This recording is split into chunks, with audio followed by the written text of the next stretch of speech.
ہماری قوم کی ایک سب سے بڑی دقت یہ ہے کہ ہم جذباتی قوم ہیں اور اپنی رائے کو بہت جذباتی انداز سے رکھنے کے عادی ہیں، اور جو ہماری رائے کا موافق ہوتا ہے اس کے بارے میں واہ واہ بڑی جلدی کرتے ہیں۔ جو ذرا سی ہماری رائے کی مخالفت کرے اس بیچارے کی مٹی پلید کرنے میں ہمیں دیر نہیں لگتی۔ تراویح پر اجرت کا جو معاملہ ہے، یہ معاملہ دو چیزوں پر ہے۔ پہلی بات یہ ہے کہ طاعات، عبادات، اس پر اجرت لینے کا جو اصولی مسئلہ ہے وہ یہ ہے کہ اس پر اجرت لینا جائز نہیں ہے، اور اس پر بہت ساری روایتیں، بہت ساری قرآن کی آیتیں اور روایتیں موجود ہیں جس کی تفصیل پہ جانے کی ضرورت نہیں ہے۔ لیکن علماء امت نے کچھ چیزوں کو مستثنیٰ کیا کہ اگر ان پر اب اجرت نہیں لی جائے گی تو یہ امور ضائع ہو جائیں گے، کیونکہ اب بیت المال موجود نہیں ہے جہاں سے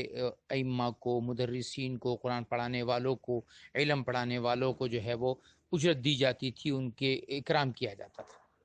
تو اس میں سے امام ہے، مؤذن ہے، مدرس ہے، قاری ہے۔ اب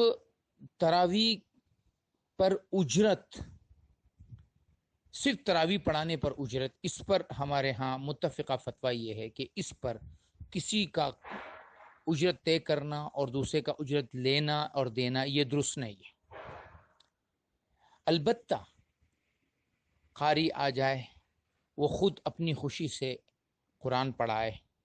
تو کتنا عظیم الشان احسان کیا اس شخص نے ہم پر کہ ہمیں قرآن سنایا،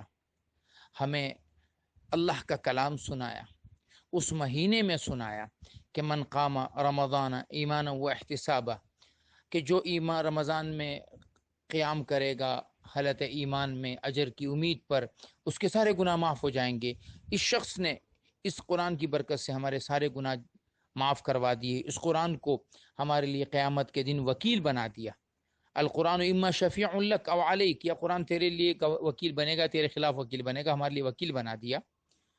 تو اس آدمی کا اکرام کتنا کرنا چاہیے، اور ڈھیر سارا اکرام کرنا چاہیے، بہت سارا دینا چاہیے، اتنا دینا چاہیے کہ اس قاری صاحب کی امید بھی نہ ہو، اس کی امید بھی نہ ہو، یعنی اس کے دل میں اگر کہیں اشراف آیا بھی ہو کہ مجھے پتہ نہیں کتنا دیں گے بھی کہ نہیں دیں گے، ہم اتنا دے دے کہ بس اس کو سونے میں تول لیں۔ لیکن اگر وہی قاری صاحب ہم سے مطالبہ کرے کہ جی ہمیں 10,000 روپے آپ دیں گے، تو یہ بات تو درست ہے کہ اس آدمی کے ساتھ اب یہ معاملہ تراویح کے اوپر کرنا یہ درست نہیں ہے۔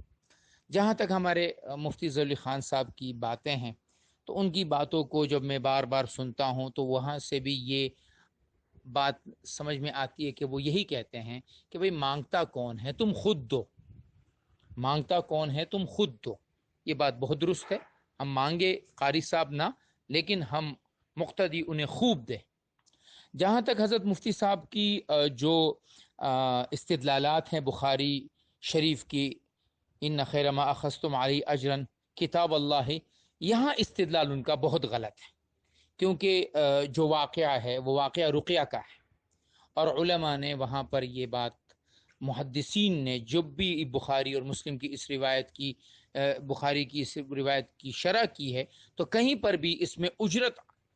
علی الصلاۃ یا اجرت القرآن کا ذکر بئی معنی نہیں ہے کہ نماز میں اجرت ہو، بلکہ وہاں یہی کہا گیا ہے کہ رقیہ اگر کوئی آدمی کرے اور اس پر اجر لے تو وہ اجر جائز ہے۔ باقی حضرت جو اس میں کہتے ہیں کہ 1,80,000، 1,20,000، وہ ان بکریوں کی قیمت کو لگاتے ہیں کہ وہ اتنی بکریاں ملی تھی، اس کی قیمت اس زمانے میں اتنی تھی تو وہ اتنی ہو گئی۔